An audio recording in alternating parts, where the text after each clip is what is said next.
જામનગરના નવા નાગના ગામમાં રહેતા એક પરિવારની સગીરા અને પરિવારના એક દૂરના સંબંધી શખ્સે વારંવાર દુષ્કર્મ કરીને ગર્ભવતી બનાવી દીધી હતી। 10મા ધોરણમાં અભ્યાસ કરતી 15 વર્ષની આ સગીરાને 8 મહિનાનો ગર્ભ હતો।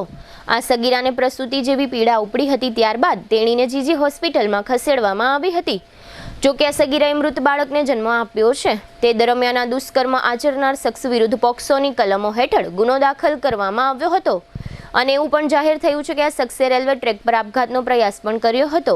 આ શખ્સને ઈજાઓને કારણે જીજી હોસ્પિટલમાં સારવાર માટે ખસેડવામાં આવ્યો છે। આ સમગ્ર મામલો બેડી મરીન પોલીસ સ્ટેશનમાં નોંધાયેલો છે, જેના વિશે સિટી ડીવાયએસપી જયવીરસિંહ ઝાલાએ આપેલી વિગતો પ્રસ્તુત છે। બેડી મરીન પોલીસ સ્ટેશન વિસ્તારના નવા નાગના ગામમાં એક પોક્સોની ફરિયાદ આવેલી છે, જેમાં બનાવની વિગત એવી છે કે જે ગામના ફરિયાદી છે એમના સગીર વયની દીકરી છે, જેની ઉંમર આશરે 15 વર્ષ જેટલી છે। તેમનામાં એક આરોપીનું નામ છે રવિ નાથાભાઈ નકુમ।